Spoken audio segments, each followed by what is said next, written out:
속 시원하게 톡 쏘는 미디어 토크쇼 미디어톡.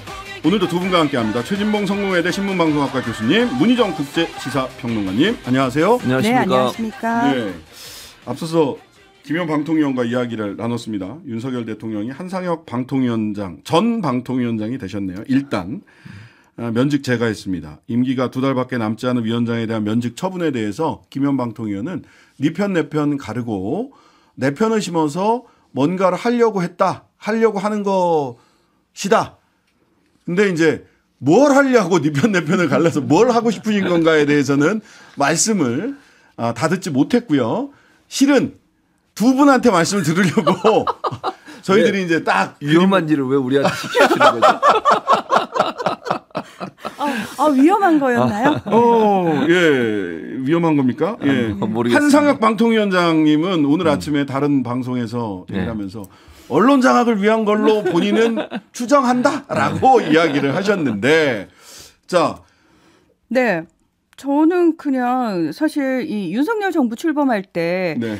그런 얘기가 있었어요. MB 정부 시즌 2가 열린 거다라고 얘기를 하지 않았습니까?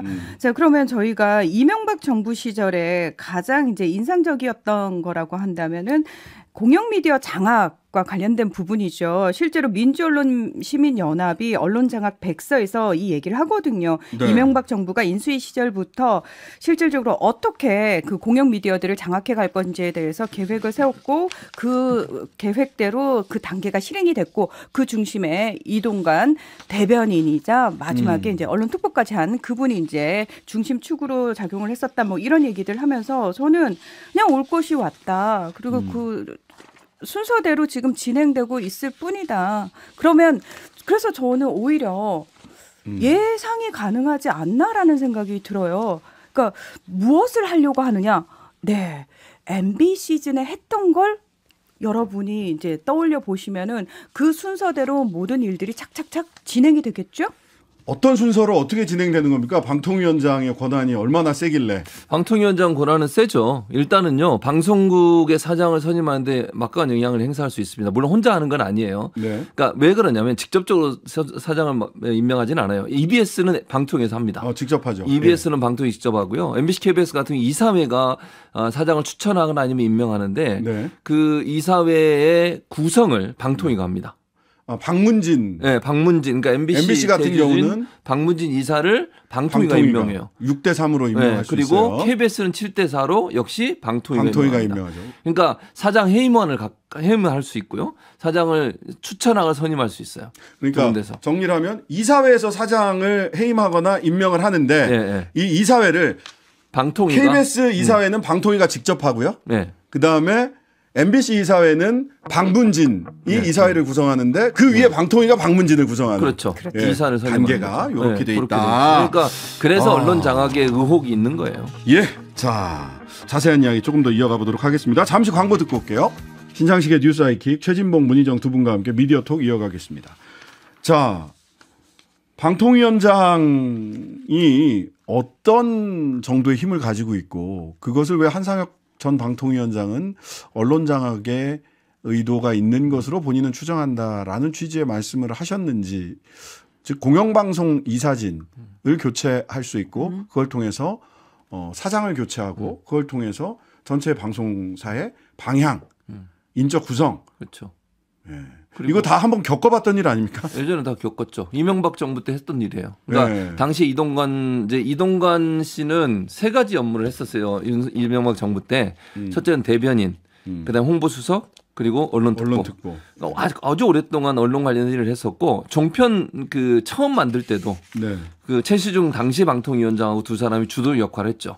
방통위원장을 했었고 그 당시에 이제 청와대에서 일했잖아요. 이동관 씨는. 그러니까 두 사람이 거의 뭐 이제 같이 일을 할 수밖에 없어요. 그래서 최시중, 이동관 두 사람의 종편이 만들어지는 같은 토대가 학교 됐고요. 같은 과 선후배입니다. 그래서 토대가 됐어요. 토대가.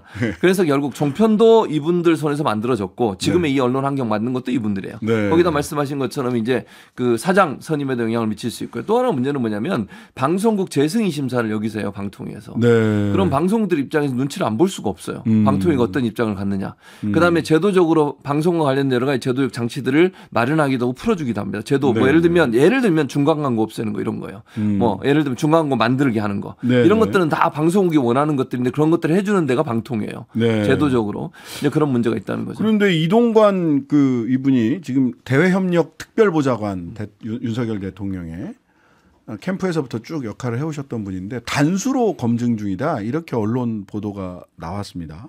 인사청문회 방통위원장은 해야 되잖아요. 해야 되죠. 장관급이기 때문에. 뭐 아마도 아들 학폭 얘기도 있고 그 다음에 과거에 그 뉴스타파에서 보도했던 그 언론 장악 문건 대통령실과 국정원에서 나왔던 등등 이게 청문회를 쉽게 이게 개최되고 통과될 수 있을까? 뭐가 검증의 포인트가 될 것 같아요? 일단 아들 학폭 문제가 저는 가장 심각하지 않나. 왜냐면은 이전에 그 정순신 변호사 아들 학폭 문제로 사실은 이제 본인이 낙마를 한 상황이 있기 때문에 근데 그 당시에 서울시 교육청이 특별감사를 통해서 이 학폭 은폐 사건으로 하나고 관계자들을 고발을 했거든요. 근데 당시에 검찰이 혐의 없음으로 불기소 처분을 합니다. 학폭위가 소집도 안 됐더라고요. 소집이 안 됐죠. 소집이 안 됐고 이제 피해자들과 합의를 했다. 이 네. 이유로. 네. 그래서 아마 이제 본인 입장에서는 이 부분과 관련해 가지고 분명히 서울시 교육청 측에서는 부적절하게 처리됐다라고 얘기를 했지만 검찰 측에서 혐의 없음으로 불기소 처분된 거 아니냐, 종결된 걸 가지고 왜 이걸 가지고 문제를 삼느냐라고 얘기를 할 것 같고요. 그리고 그 이동관 특보가 이명박 정부 5년 임기 동안 무려 3년 5개월 동안 그 언론 관련 일을 대변인, 했죠. 홍보수석 언론 특보로 활동을 했는데 지난해 아마 이제 뉴스타파에서 청와대 기록물과 관련해 가지고 이제 보겠다라고 해서 공개 신청을 해가지고 이제 비밀 해제가 된 문건들 네네, 보도 그렇죠. 관련 보도가 나왔는데 그 내용들이 굉장히 좀 심각하거든요. 그래서 네. 제가 앞서서 왜 이동관 특보가 이제 언론 장악을 하는 데 있어서 중심축 역할을 했었다라고 말씀을 드렸는데 네. 그분이 어떤 일들을 했었는지를 다시 이제 조금 기억을 되살릴 필요가 있을 것 같아요. 근데 네. 너무나 감사하게도 민주언론시민연합에서 언론장악 백서라는 이름으로 순서대로 너무나 정리를 잘 해놨습니다. 그래서 저는 그냥 이 순서를 보면은 이동관 방통위원장님이 앞으로 행하실 일들을 충분히 예측 가능하다고 보는데요. 예. 첫 번째는 이제 사장 교체를 하겠죠. 사장이 교체가 되면 간부가 교체됩니다. 자, 그렇게 되면서 상명하달실 통제가 부활이 되겠습니다. 그러면서 비판 프로그램하고 비판적인 언론인의 축출이 이어지겠죠. 그리고 나서 이제 하는 게 정권 홍보 프로그램이 신설이 되고요. 친정부적 여론몰이나 종북 위기 조장 등 조작적 프레이밍의 일상화 순으로 진행이 됐었습니다. 실질적으로. 그리고 그 일이 내부적으로 방송국마다 다 딱 일단락이 되고 나면 그 다음 관련해 가지고 이제 큰 틀로 갑니다. 방송 관련법 개약을 했고요. 종편 도입을 했죠. 그러면서 언론 구조 개편을 단행을 하게 됩니다.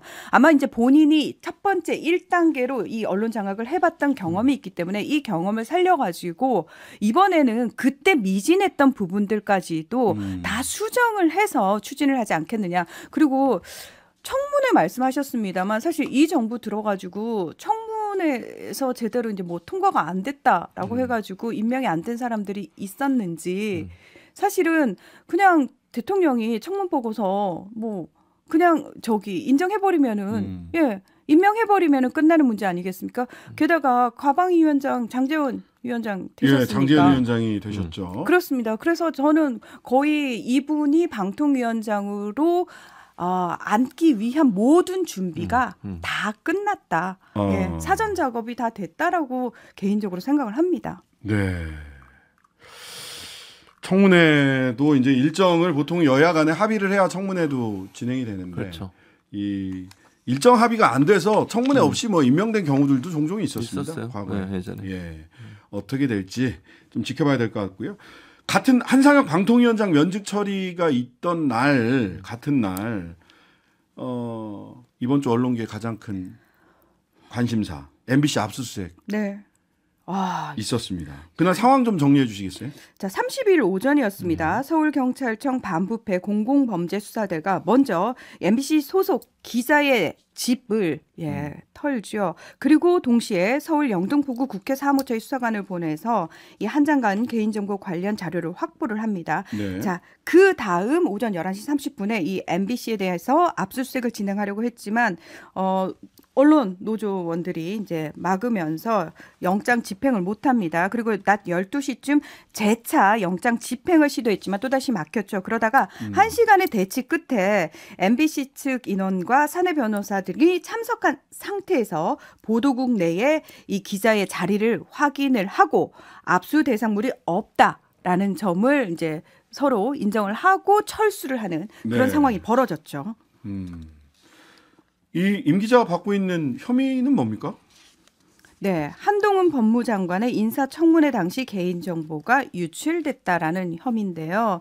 사실 이 기자 임 기자가 처음에 압수수색이 들어왔을 때 이제 본인이 지난해 그 윤석열 대통령의 발언, 뭐 일명 바이든 날리면 관련해가지고 이제 본인이 소송 당사자니까 그 부분과 관련해서 압수수색이 왜 이렇게 뒤늦게 이루어지는 건가라고 질문을 했는데 의외로 한동훈 법무부 장관의 개인정보 유출과 관련된 혐의로 들어왔다고 그래서 본인이 굉장히 놀랬다라고 하죠. 예, 개인정보보호법 59조 위반 혐의를 적용을 했는데 이게 뭐냐면 그거예요. 업무상 알게 된 개인정보를 누설하거나 권한 없이 다른 사람이 이용하도록 제공한 행위는 처벌할 수 있다.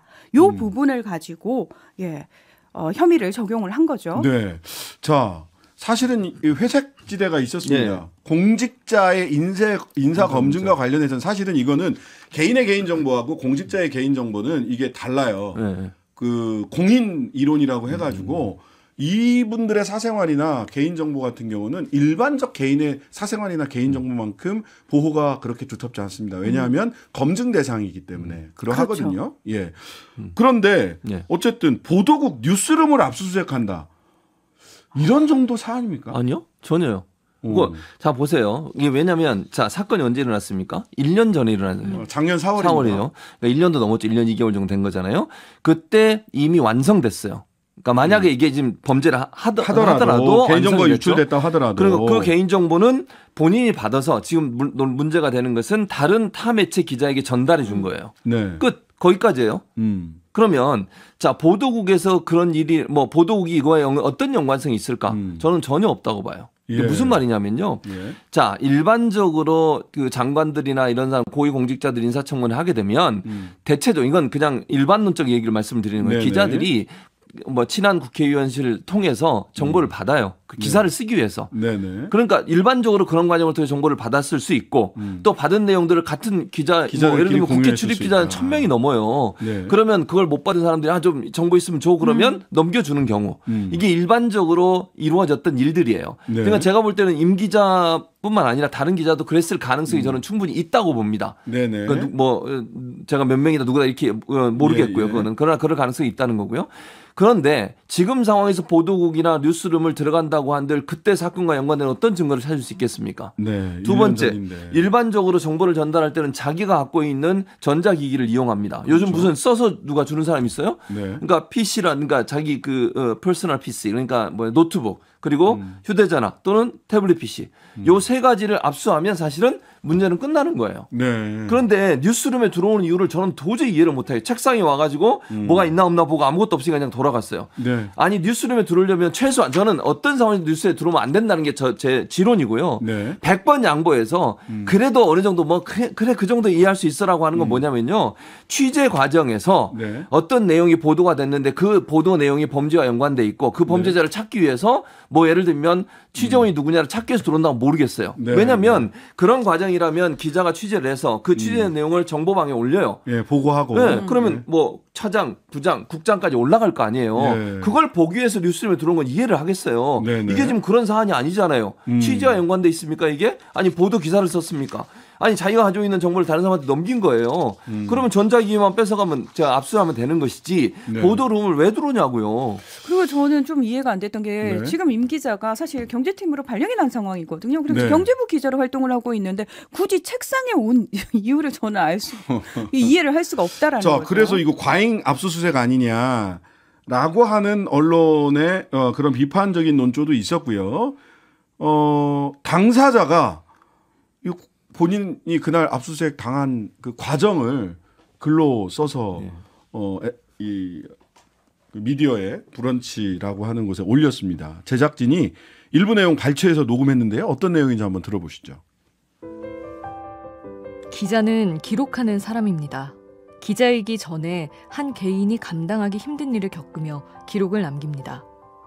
저는 18년차 기자입니다. 저에겐 아이가 있습니다. 어제는 하마터면 아이에게 못 볼 꼴을 보여줄 뻔했습니다. 30일 오전 서울청 반부패부 소속 경찰관들이 집으로 들이닥쳤습니다. 경찰은 집안의 모든 PC, USB 등을 확인했고 취재수첩과 다이어리 등을 확인했습니다. 2006년에 사용했던 다이어리부터 10여 년 전 사용했던 취재수첩까지. 과연 20년 전 다이어리와 10여 년 전 취재수첩 등이 한 장관님의 인사청문회 요청한 PDF 파일과 무슨 연관이 있는지 상식적으로 납득이 되지 않았습니다. 경찰이 방에 들어가서 팬티까지 손으로 만지면서 서랍을 뒤지는 것을 보는데 솔직히 화가 났습니다. 영장에는 기자의 주거지를 압수수색하면서 속옷까지 수색하라고 영장 범위에 적어놓지는 않으셨던데요. 휴대전화도 제출했고 업무용 노트북도 제출했는데 굳이 가족들이 살고 있는 공간에 속옷 서랍까지 다 들춰보며 수치심을 주는 이유는 뭔가요? 그리고 새로운 사실을 알게 됐습니다. 경찰이 압수수색 전 이미 2차례나 저희 집을 방문했었고 2개월치 차량 기록과 저희 가족들이 엘리베이터를 드나드는 영상들을 모두 촬영해갔다는 사실을요. 마치 미행하듯 기자 차량이 주차장에 들어오자마자 경찰차가 따라 들어오고 가족 얼굴이 담긴 영상들을 왜 찍어가신 건지, 이 사건 수사와 저희 가족들은 무슨 연관성이 있는 건지 묻고 싶습니다. 한동훈 장관님, 인사청문회 검증 당시 따님 국제학교에 다니는 것 기자들이 취재할 때 미성년 자녀니까 자녀에 대한 과잉 취재는 문제가 있다고 하지 않으셨었나요? 미성년 자녀는 장관님 자녀에게만 해당되는 건 아니죠. 취재와 수사, 어떤 게 더 당하는 입장에서 공포스러울지 한 번쯤 생각해 보셨나요? 수락 석출, 물이 빠지고 나니 돌이 드러난다는 말처럼 언젠가는 흑막이 걷히고 진상이 드러나는 날이 오겠죠. 그때까지 묵묵히 저는 기자로서 제 길을 걷겠습니다. 중요한 건 꺾이지 않는 마음이니까요.